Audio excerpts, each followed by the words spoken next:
নমস্কাৰ সকলোকে স্বাগতম জনাইছোঁ বিকে এডুকেশ্যন ইউটিউব চেনেললৈ। আজি আমি কৰিবলৈ ওলাইছোঁ অনুশীলনী 5.1ৰ 1 নম্বৰ অংককেইটা। 2 নম্বৰ অংককেইটা প্ৰথমতে আমি 1 নম্বৰটো লৈছোঁ। ইয়াতে দিয়া আছে a = 10 আৰু d = 10। প্ৰথম চাৰিটা পদ আমাক উলিয়াব দিছে। গতিকে প্ৰথম পদটো আমাৰ কি হ'ব? a1 = 10 হ'ব। এতিয়া a2 কিমান হ'ব? a1 plus d। এতিয়া a1 মানে দিয়া আছে 10 plus d মানে কিমান দিয়া আছে 10, গতিকে প্লাস কৰিলে কিমান হ'ব 20। a3 হ'ব a2 plus d, a2 মানে কিমান হৈছে আমাৰ 20 plus d মানে 10, এইটো হৈ যাব 30। তাৰপিছত a4 হৈ যাব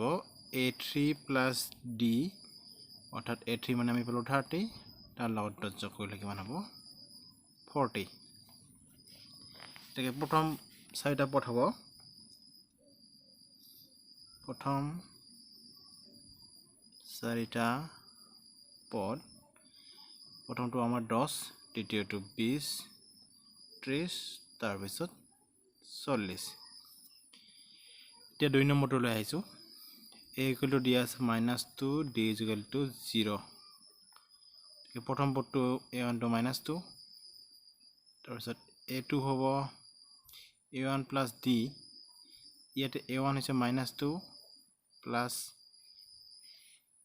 a1 -2 plus d মানে আমাৰ কিমান আছিলে ইয়াতে 0, গতিকে যিকোনো সংখ্যাৰ লগত 0 প্লাস কৰিলে এইটো সংখ্যাই হয়, গতিকে -2 হ'ব। a3 হ'ব a2 plus d, অৰ্থাৎ -2 plus 0 অৰ্থাৎ -2 হ'ব এইটো। তাৰপিছত a4 কি হ'ব a3 plus d, -2 plus 0 = -2 হ'ব। পদ কেইটা কি হ'ব? পদ কেইটা -2, -2, -2, -2। আমাক চাৰিটা পদ উলিয়াব দিছে, গতিকে গোটেইকেইটা পদ কি হ'ব -2, -2, -2, -2 এনেকৈ গৈ থাকিব। এতিয়া আহিছোঁ 3 নম্বৰটোলৈ। ইয়াতে a দিয়া আছে 4, d দিয়া আছে -3। অৰ্থাৎ a1 মানে কিমান হ'ব 4। এতিয়া a2 আমি উলিয়াম, a2 মানে a1 plus d, a1 মানে 4 plus d মানে হৈছে কিমান, সৰি -3 আছিলে, d মানে -3, গতিকে 4 পৰা 3 বিয়োগ কৰিলে কিমান হ'ব 1। a3 হ'ব a2 plus d, এতিয়া a2 ৰ মান আমাৰ ওলাইছে 1 plus d মানে -3, 1 - 3 কৰিলে কিমান হ'ব -2। এতিয়া a4 a3 plus d, a3 মানে -2 plus d মানে -3। এতিয়া আমি জানো এইবিলাক আমি ক্লাস 6তে পাইছিলোঁ, যদি আমাৰ সংখ্যাৰ দুটাৰ আগত মাইনাছ আছে, গতিকে এইটো দুটা প্লাস কৰিব লাগিব 2, 3, 5 আৰু মাইনাছ আগত থকাৰ বাবে -5। গতিকে আমাৰ প্ৰথম চাৰিটা পদ কি হ'ল? চাৰিটা পদ, প্ৰথম চাৰিটা পদ 4, 1, -2, -5। এতিয়া আহিছোঁ 4 নম্বৰটোলৈ। a = -1, d = ½। প্ৰথম পদটো হ'ব -1, দ্বিতীয় পদটো হ'ব a1 plus d, অৰ্থাৎ -1 plus ½। এতিয়া আমি লসাগু উলিয়ালোঁ, ইয়াতে লসাগু 2 হ'ব। কাষৰ হৰটো আছে 1, 1 ৰে 2 2 বাৰ যায়, 2 × 2 প্লাস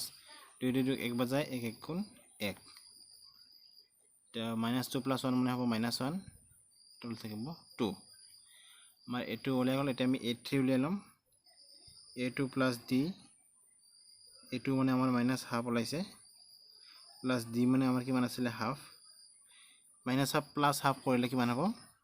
0, আমি ডাইৰেক্টলি লিখিছোঁ এইটো। এতিয়া a4 a3 plus d, a3 মানে আমাৰ 0, d মানে আছে +½ গতিকে 0 লগত +½ কৰিলে কিমান হ'ব +½ তাকে প্ৰথম চাৰিটা পদ -1, -½ 0, ½ এইকেইটা হৈছে 2 নম্বৰৰ এনসাৰ। এতিয়া আহিছোঁ 3 নম্বৰলৈ ইয়াতে কি কৈছে প্ৰথম পদ আৰু সাধাৰণ অন্তৰ আমাক উলিয়াব দিছে গতিকে প্ৰথম পদ কি হ'ব ইয়াৰ ক্ষেত্ৰত প্ৰথম পদ যেটো একেবাৰে সহজ প্ৰথমতে যেটো পদ আছে সেইটো প্ৰথম পদ ইয়াতে 3 আৰু সাধাৰণ অন্তৰ হ'ব a2 - a1 কৰিলে হ'ব অৰ্থাৎ দ্বিতীয়টোৰ পৰা প্ৰথমটো মাইনাস কৰিম 1 - 3 1 - 3 কৰিলে কিমান হয় -2 গতিকে সাধাৰণ অন্তৰ কিমান হ'ব -2 2 নম্বৰটো লৈছো 2 নম্বৰত কি আছে -5 -1 3 7 ইয়াতে প্ৰথম পদ a = -5 সাধাৰণ অন্তৰ d = কিমান হ'ব তৃতীয় পদটো মাইনাস প্ৰথম পদটো এৰে দ্বিতীয় পদ -1 আছে এটো -1 প্ৰথম পদ -5 আছে আৰু মাজত আমাৰ মাইনাস হ'ব যেটো এৰ অৰ্থটো হৈছে a2 - a1 ঠিক -1 -7 আছে +5 5 - 1 মানে কিমান হ'ব 4 গতিকে ইয়াৰ ক্ষেত্ৰত সাধাৰণ অন্তৰ কিমান হৈছে 4 আমি যিকোনো ল'ব পাৰো a2 - a2 কৰিলেও হ'ব 7 - 3 কৰিলেও কিমান হ'ব 4 হ'ব এটা কৰিলে হ'ল এতিয়া নেক্সট আহিছো 3 নম্বৰলৈ 1/3 5/3 9/3 আৰু 13/3 সমান্তৰাল বৰ্গটো দিয়া আছে ইয়াতে প্ৰথম পদ a = কি হ'ব 1/3 সাধাৰণ অন্তৰ d = কি হ'ব a2 - a1 কৰিলো আমি 5/3 - 1/3 দ্বিতীয়টোৰ পৰা প্ৰথমটো মাইনাস কৰিলো LCM অৰ্থাৎ লসাগু 3 5 - 1 ডাইৰেক্টলি হ'ব পাছৰ পৰা 1 মাইনাস কৰিলে কি হ'ব 4 তলত থাকিলে 3 গতিকে ইয়াৰ ক্ষেত্ৰত আমাৰ সাধাৰণ অন্তৰ কি হৈছে 4/3 আমাৰ 3 নম্বৰ কেটা ফিনিশ হ'ল এতিয়া আহিছো 4 নম্বৰ অংকটোলৈ এতিয়া 4 নম্বৰত কি কৈছে ইয়াৰে কোনটো সমান্তৰাল প্ৰগতিত আছে আৰু যেটো সমান্তৰাল প্ৰগতি গঠন কৰিছে তাৰ প্ৰতিৰোধে সাধাৰণ অন্তৰ নিৰ্ণয় কৰা আৰু পৰৱৰ্তী তিনিটাকে পদ উলিয়াব দিছে এতিয়া ইয়াৰে প্ৰথম আমি লম প্ৰথমতে d1 সাধাৰণ অন্তৰ উলিয়াই লম a2 - a1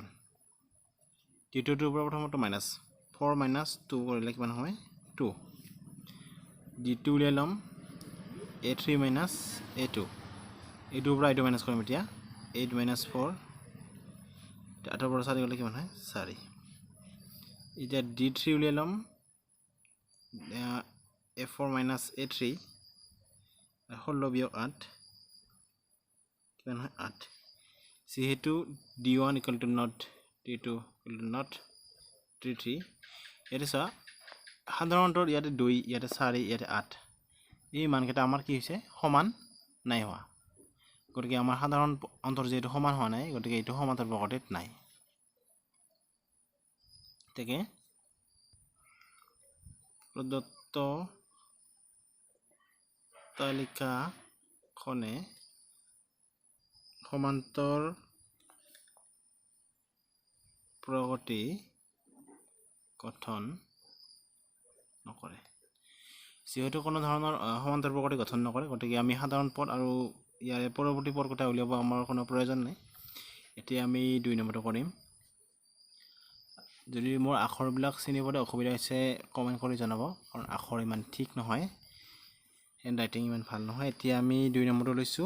কি আছে 2 5/2 3 আৰু 7/2 এইটো তালিকা লৈছো ইয়াতে আমি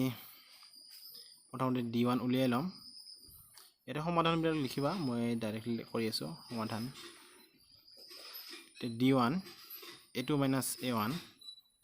এটো আমাৰ 5/2 আৰু এইটো আছে 2 এটা আমি লসাগু লম ইয়াৰে 2 লসাগু 2 ৰে 2 1 বাৰ যায় 1 5 গুণ 5 বিয়োগ 2 তলত হৰ 1 আছে 1 ৰে 2 2 বাৰ যায় 2 2 গুণ 4 এটো যোগ বিয়োগবিলাক আপোনালোকে জানা এটো জানা বুলি ধৰি লৈছো এতিয়া যদি কোনোবাৰ এইবিলাক অসুবিধা আছে তেতিয়া হলে কমেন্ট কৰি জনাই দিব এক্সট্ৰা কে আৰু মই এটো বুজাই দিম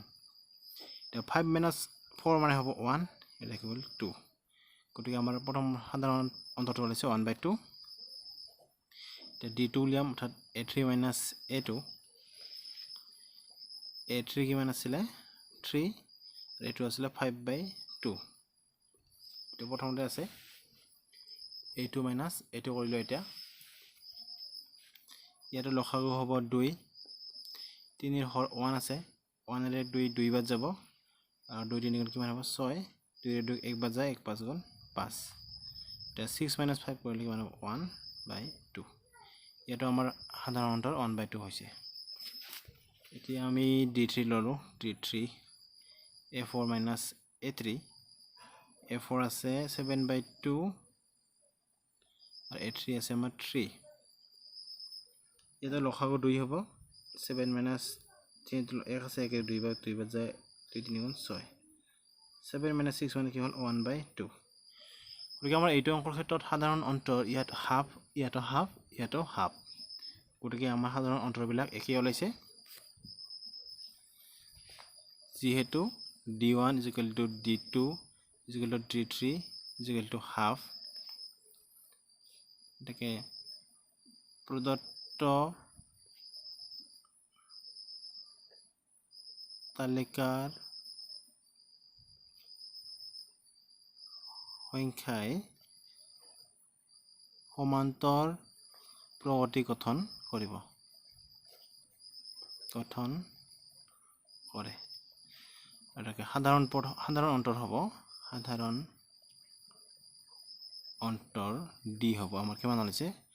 1/2 এটাকে আমাৰ 4টা পদ দিয়া আছিল এতিয়া আমি 5 নম্বৰ পদটো উলিয়াম a5 a4 + d এটা a4 টো কিমান আছিল 7/2 এতিয়া আমাৰ d মান ওলাইছে 1/2 তে লসাগু 2 7 + 1 8/2 = 4 আমাৰ 5 নম্বৰ পদটো আমি উলিয়াই ললো যেহেতু সমান্তৰ পদ প্ৰগতি থাকিলে নেক্সট তিনিটা পদ আমাক উলিয়াব দিছে a6 কিমান হ'ব a5 + d a5 মানে 4 d মানে হাফ এটো লসাগু 2 4 2 8 যোগ 1 9/9 2 ভাগৰ 9 অৰ্থাৎ 9/2 আৰু next a7 a6 + d a6 মানে 9/2 + d মানে হাফ এটো প্লাস কৰিলে 10 হ'ব অৰ্থাৎ 2 এ 10 ক 5 ত যায় এটাকে পৰৱৰ্তী তিনিটা পদ আমাৰ কিমান হ'ল 4 9/2 আৰু 5 পৰৱৰ্তী তিনিটা পদ 4 9/2 5 এখিনি হ'ব 1 নম্বৰ आंसर 2 নম্বৰ आंसर এটা আহিছে 3 নম্বৰলৈ ইয়াতে আমি d1 প্ৰথমতে উলিয়াই লম a2 - a1 a2 - a1 মানে -3.2 -1.2 গতিকে আমি ব্ৰেকেট দিব লাগিব ইয়াতে -3.2 -7 আছে কি হ'ব +1.2 এতিয়া আমি যোগ কৰিব লাগে এটো মাইনাস আছে এটো প্লাস আছে আৰু এটো ডাঙৰ গতিকে ডাঙৰটোৰ পৰা সৰুটো মাইনাস কৰিব লাগে এতিয়া 2 - 2 হ'লে 0 হ'ল আৰু 3 - 1 কৰিলে কিমান হ'ব 2 কিন্তু 3 ৰ আগত মাইনাস চিন আছে গতিকে এটো হ'ব -2 এবিলাক আমি ক্লাস 6 তে পাই আহিছিলো এতিয়া আমি d2 উলিয়াই লম a3 - a2 a3 মানে আমাৰ কিমান আছে -5.2 আৰু আমাৰ a2 -3.2 এতিয়া -5.2 -7 আছে +3.2 এইটো একেদৰে যোগ কৰিলে কিমান হ'ব -2 হ'ব নেক্সট আমি d3 উলিয়াই লম a4 - a3 -7.2 -5.2 এইটো একেদৰে হৈ যাব -7.2 -7 আছে +5.2 এইটো -7 আছে প্লাস হৈছে এতিয়া একেদৰে 7 ৰ পৰা পাছ কৰিলে মাইনাস কি হ'ব 2 গতিকে ইয়াৰ ক্ষেত্ৰটো আমাৰ কি হৈছে সাধাৰণ অন্তৰবিলাক আমাৰ কি ওলাইছে সমান ওলাইছে -2 -2 -2 যেহেতু d1 = d2 = d3 = -2 গতিকে আমাৰ প্ৰদত্ত তালিকাখন আমাৰ কি আছে সমান্তৰ প্ৰগতি আছে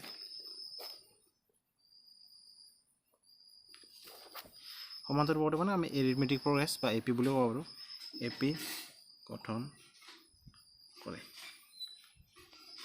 আৰু সাধাৰণ অন্তৰ কি হ'ব সাধাৰণ অন্তৰ আমাৰ যেটো ওলাইছে -2 d = -2 এতিয়া আমি পৰৱৰ্তী নেক্সট তিনিটা পদ আমি উলিয়াই লম a5 a4 + d এতিয়া a4 কিমান আছিল মানে শেষৰ পদটো -7.2 প্লাস d মানে আমাৰ ওলাইছে -2 এতিয়া দুয়োটাৰে আগত মাইনাস মাইনাস আছে গতিকে কি হ'ব প্লাস 7 টো হ'ব 9.2 এতিয়া a6 কিমান হ'ব ডাইৰেক্টলি লিখিছো 9.2 প্লাস -2 -11.2 9 আৰু 2 যোগ কৰিলে কিমান হয় 11.2 থাকিলে সৰি মোৰ প্লাস কৰতে ঠিক আছে না এটো ঠিক আছে 9 + 2 = 11 এতিয়া next a7 11.2 plus to minus ব্ৰেকেটত -2 এটো প্লাস কৰি লব -13.2 গতিকে আমাৰ নেক্সট পৰৱৰ্তী পদ কেটা হৈছে আমাৰ -9.2 -11.2 আৰু -13.2 এতিয়া আইছো 4 নম্বৰটোলৈ ইয়াতে d1 উলিয়াই লম প্ৰথমতে a2 - a1 দ্বিতীয়টোৰ পৰা প্ৰথমটো পদ -6 -10 এতিয়া -6 -7 আছে প্লাস 10 তো 10 - 6 মানে কিমান হ'ব 4 d2 a3 - a2 তৃতীয়টোৰ পৰা তৃতীয়টো পদ -2 -6 -2 + 6 = 4 তাৰ পিছত d3 a4 - a3 a4 আছে আমাৰ 2 -2 গতিকে -7 আছে প্লাস হল 2 + 2 মানে কিমান হ'ব 4 যেহেতু ইয়াতো d1 = d2 = d3 অৰ্থাৎ আমাৰ কিমান ওলাইছে 4 এটাকে প্ৰদত্ত তালিকাখনে এপি গঠন কৰে সাধাৰণ অন্তৰ d হ'ব কিমান 4 এটাকে a5 আমাৰ কি হ'ব a4 + d a4 মানে আছিল 2 + d মানে আমাৰ 4 2 + 4 মানে 6 নেক্সট a6 আমাৰ হ'ব 6 + 4 = 10 আৰু a7 হ'ব 10 + 4 = 14 মই ডাইৰেক্টলি লিখিছো আপোনালোকে এটো বিৰংভাৱে লিখিব পাৰে এতিয়া নেক্সট আহিছো আমি 5 নম্বৰটোলৈ 3 + √2 3 + 2√2 আৰু আছে 3 + 3√2 এটা d1 আমি উলিয়াই লম প্ৰথমতে a2 - a1 3 + √2 - 3 এতিয়া 3 - 3 কৰিলে 0 হ'ল আৰু এটা থাকিল √2 d2 উলিয়াই লম 3 + 2√2 - 3 + √2 এতিয়া 3 + 2√2 এটো মাইনাস থকাৰ বাবে আমি পূৰণ কৰি দিম -3 - প্লাস -√2 3 - 3 0 হ'ল প্লাস √2 আৰু মাইনাস এটা √2 কৰিলে কি হ'ব এটা √2 হ'ব ইয়াতে দুটা √2 আছে তাৰ পৰা আমি এটা √2 মাইনাস কৰিলে কি হ'ব ইয়াতে 1 আছে দুটাৰ পৰা এটা গলে কি থাকে এটা √2 তাৰ পিছত আহিলে d3 a4 - a3 এতিয়া a4 মানে হৈছে 3 + 3√2 মাইনাস আৰু a3 মানে আছে 2√2 3 + 3√2 -3 প্লাস মাইনাস 2√2 এটা মাইনাস কৰিলে কিমান হ'ব 3 পৰা 3 গলে 0 3টা √2 পৰা এটা √2 আৰু দুটা √2 মাইনাস কৰিলে হ'ব √2 গতিকে আমাৰ ইয়াতে সাধাৰণ অন্তৰ √2 আছে √2 আৰু ইয়াতে √2 যেহেতু d1 is equal to d2 is equal to d3 root 2 গতিকে প্ৰদত্ত তালিকাখনে AP গঠন কৰিব আৰু সাধাৰণ অন্তৰ হ'ব √2 এতিয়া A5 আমি উলিয়াই ল'ম A4 plus D এতিয়া A4 আছিলে আমাৰ তো 3 plus 3 √2 plus D মানে হৈছে √2 প্লাছ কৰিলে কিমান হ'ব 3 plus 4 √2 তিনিটা আৰু এটা যোগ কৰিলে কিমান হ'ল 4টা একেদৰে A6 A5 plus D 3 plus 4 √2 plus √2 D মানে এতিয়া 3 plus 5 √2 A7 A6 plus D